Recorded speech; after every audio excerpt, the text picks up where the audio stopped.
Chapter 8. In spite of Udolpho and the dressmaker, however, the party from Pulteney Street reached the upper rooms in very good time. The Thorpes and James Morland were there only 2 minutes before them, and Isabella, having gone through the usual ceremonial of meeting her friend with the most smiling and affectionate haste, of admiring the set of her gown and envying the curl of her hair, they followed their chaperones, arm in arm, into the ballroom, whispering to each other whenever a thought occurred, and supplying the place of many ideas by a squeeze of the hand or a smile of affection. The dancing began within a few minutes after they were seated, and James, who had been engaged quite as long as his sister, was very importunate with Isabella to stand up. But John was gone into the card-room to speak to a friend, and nothing, she declared, should induce her to join the set before her dear Catherine could join it too. "I assure you," said she, "I would not stand up without your dear sister for all the world, for if I did, we should certainly be separated the whole evening." Catherine accepted this kindness with gratitude, and they continued as they were for 3 minutes longer, when Isabella, who had been talking to James on the other side of her, turned again to his sister and whispered, "My dear creature, I'm afraid I must leave you. Your brother is so amazingly impatient to begin. I know you will not mind my going away, and I dare say John will be back in a moment, and then you may easily find me out." Catherine, though a little disappointed, had too much good nature to make any opposition, and the others rising up, Isabella had only time to press her friend's hand and say, Goodbye, my dear love," before they hurried off. The younger Miss Thorpes being also dancing, Catherine was left to the mercy of Mrs. Thorpe and Mrs. Allen, between whom she now remained. She could not help being vexed at the non-appearance of Mr. Thorpe, for she not only longed to be dancing, but was likewise aware that, as the real dignity of her situation could not be known, she was sharing with the scores of other young ladies still sitting down all the discredit of wanting a partner. To be disgraced in the eye of the world, to wear the appearance of infamy, while her heart is all purity, her actions all innocence, and the misconduct of another the true source of her debasement, is one of those circumstances which peculiarly belong to the heroine's life, and her fortitude under it what particularly dignifies her character. Catherine had fortitude too. She suffered, but no murmur passed her lips. From this state of humiliation she was roused at the end of 10 minutes to a pleasanter feeling, for by seeing not Mr. Thorpe, but Mr. Tilney, within 3 yards of the place where they sat, he seemed to be moving that way, but he did not see her, and therefore the smile and the blush, which his sudden reappearance raised in Catherine, passed away, without sullying her heroic importance. He looked as handsome and as lively as ever, and was talking with interest to a fashionable and pleasing-looking young woman, who leaned on his arm, and who Catherine immediately guessed to be his sister, thus unthinkingly throwing away a fair opportunity of considering him lost to her forever by being married already. But guided only by what was simple and probable, it had never entered her head that Mr. Tilney could be married. He had not behaved, he had not talked like the married men to whom she had been used. He had never mentioned a wife, and he had acknowledged a sister. From these circumstances sprang the instant conclusion of his sister's now being by his side, and therefore, instead of turning a death-like paleness and falling in a fit on Mrs. Allen's bosom, Catherine sat erect in the perfect use of her senses, and with cheeks only a little redder than usual. Mr. Tilney and his companion, who continued though slowly to approach, were immediately preceded by a lady, an acquaintance of Mrs. Thorpe, and this lady stopping to speak to her, they, as belonging to her, stopped likewise, and Catherine, catching Mr. Tilney's eye, instantly received from him the smiling tribute of recognition. She returned it with pleasure, and then advancing still nearer, he spoke both to her and Mrs. Allen, by whom he was very civilly acknowledged. "I am happy to see you again, sir. Indeed, I was afraid you had left Bath." He thanked her for her fears, and said that he had quitted it for a week, on the very morning after his having had the pleasure of seeing her. "Well, sir, and I dare say you are not sorry to be back again, for it is just the place for young people, and indeed for everybody else too. I tell Mr. Rowland, when he talks of being sick of it, that I am sure he should not complain, for it is so very agreeable of a place, that it is much better to be here than at home at this dull time of year. I tell him he is quite in luck to be sent here for his health, and I hope, madam, that Mr. Allen will be obliged to like the place, from finding it of service to him." "Thank you, sir, I have no doubt that he will. A neighbor of ours, Dr. Skinner, was here for his health last winter, and came away quite stout. That circumstance must give great encouragement. Yes, sir, and Dr. Skinner and his family were here 3 months, so I tell Mr. Rowland he must not be in a hurry to get away."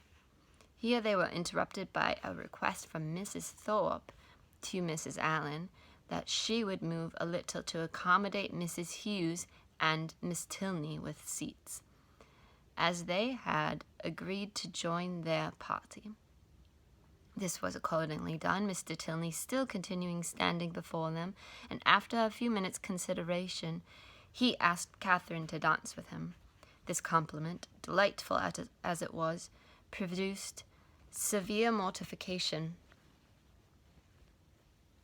to the lady, and in giving her denial, she expressed her sorrow on the occasion so very much as if she had really felt it, that had Thorpe, who joined her just afterwards, been half a minute earlier, he might have thought her sufferings rather too acute.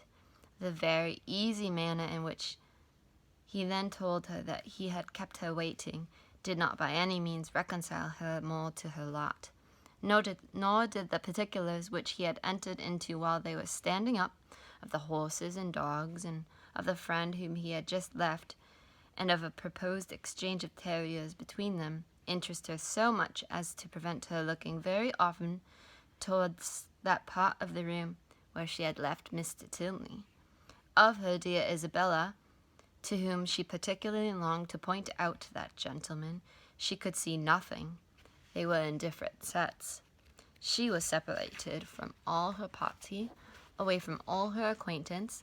One mortification succeeded another, and from the whole she deduced this useful lesson, that to go previously engaged to a ball does not necessarily increase either the dignity or enjoyment of a young lady. From such a moralizing strain as this, she was suddenly roused by a touch on the shoulder, and turning around, perceived Mrs. Hughes directly behind her, attended by Miss Tilney and a gentleman. "I beg your pardon, Miss Morland," said she, "for this liberty. I cannot anyhow get to Miss Thorpe, and Mrs. Thorpe said she was sure you would not have the least objection to letting in this young lady by you." Mrs. Hughes could not have applied to any creature in the room more happy to oblige her than Catherine. The young ladies were introduced to each other. Miss Tilney, expressing a proper sense of such goodness, Miss Morland with the real delicacy of a generous mind, making light of the obligation, and Mrs. Hughes, satisfied with having so respectably settled her young charge, returned to her party. Miss Tilney had a good figure, pretty face, and a very agreeable countenance, and her air, though it had not all the decided pretension, the resolute stylishness of Miss Thorpe's, had more real elegance. Her manners showed good sense and good breeding. They were neither shy nor affectedly open, and she seemed capable of being young, attractive, and at a ball, without wanting to fix the attention of every man near her, and without exaggerated feelings of ecstatic delight or inconceivable vexation on every little trifling occurrence. Catherine, interested at once by her appearance and her relationship to Mr. Tilney, was desirous of being acquainted with her, and readily talked therefore whenever she could think of anything to say, and had courage and leisure for saying it. But the hindrance thrown in the way of a very speedy intimacy by the frequent want of one or more of these requisites prevented their doing more than going through the first rudiments of an acquaintance, by informing themselves how well the other liked Bath, how much she admired its buildings and surrounding country, whether she drew or played or sang, and whether she was fond of riding on horseback. The two dances were scarcely concluded before Catherine found her arms gently seized by her faithful Isabella, who in great spirits exclaimed, "At last I have got you, my dearest creature. I have been looking for you this hour. What could induce you to come into this set when you knew I was in the other? I have been quite wretched without you. My dear Isabella, how was it possible for me to get at you? I could not even see where you were.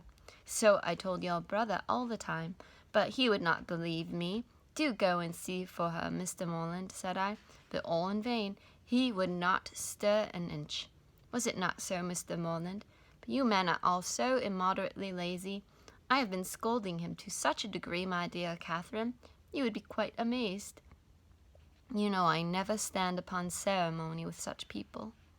"Look at that young lady with the white beads round her head," whispered Catherine, detaching her friend from James. "It is Mr. Tilney's sister. Oh, heavens, you don't say so. Let me look at her this moment. What a delightful girl! I never saw anything half so beautiful. But where is her all-conquering brother? Is he in the room? Point him out to me this instant. If he is, I die to see him.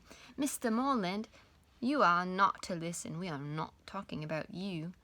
But what is all this whispering about? What is going on? There now, I knew how it would be. You men have such restless curiosity. Talk of the curiosity of women, indeed. 'Tis nothing, but be satisfied, for you are not to know anything at all of the matter. And is that likely to satisfy me, do you think? Well, I declare I never knew anything like you. What can it signify to you what we are talking of? Perhaps we are talking about you. Therefore, I would advise you not to listen, or you may happen to hear something not very agreeable." In this commonplace chatter, which lasted some time, the original subject seemed entirely forgotten, and though Catherine was very well pleased to have it dropped for a while, she could not avoid a little suspicion at the total suspension of it all. Of all, Isabella's impatient desire to see Mr. Tilney.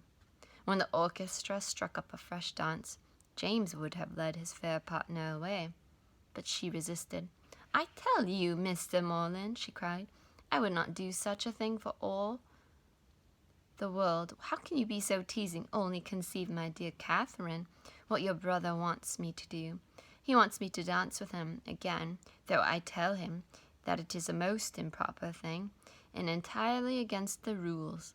It would make us the talk of the place, if we were not to change partners." "Upon my honour," said James, "in these public assemblies, it is as often done as not." "Nonsense, how can you say so? When you men have a point to carry, you never stick at anything. My sweet Catherine, do support me. Persuade your brother how impossible it is. Tell him that it would quite shock you to see me do such a thing, now would it not it?" "No, not at all, but if you think it wrong, you had much better change." "There," cried Isabella. "You hear what your sister says, and yet you will not mind her. Well, remember that it is not my fault if we set all the old ladies in Bath in a bustle. Come along, my dearest Catherine, for heaven's sake, and stand by me." And off they went to regain their former place. John Thorpe, in the meanwhile, had walked away, and Catherine, ever willing to give Mr. Tilney an opportunity of repeating the agreeable request which had already flattered her once, made her way to Mrs. Allen and Mrs. Thorpe as fast as she could, in the hope of finding him still with them, a hope which, when it proved to be fruitless, she felt to have been highly unreasonable.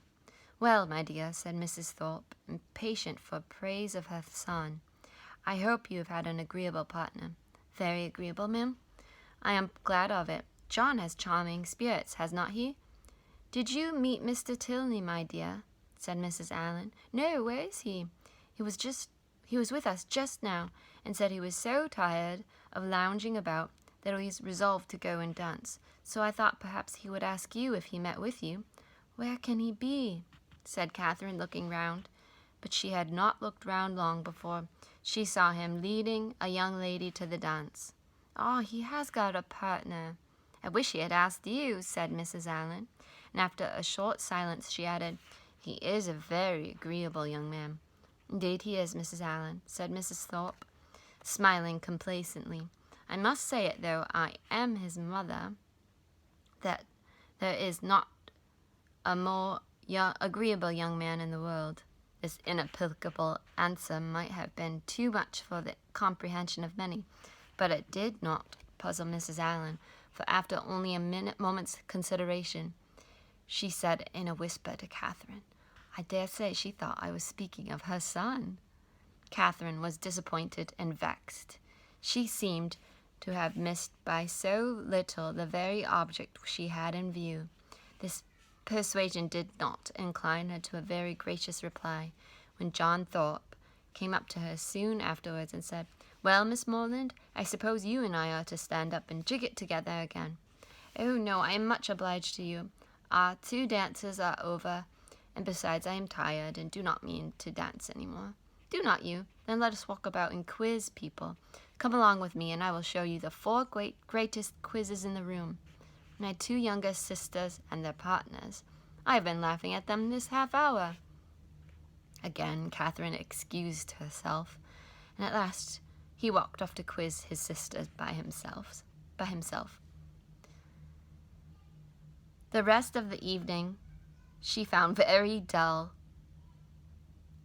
Mr. Tilney was drawn away from the party at tea to attend that of his partner, Miss Tilney, though belonging to it, did not sit near her, and James and Isabella were so much engaged in conversing together that the latter had no leisure to bestow more on her friend than one smile, one squeeze, and one "Dearest Catherine."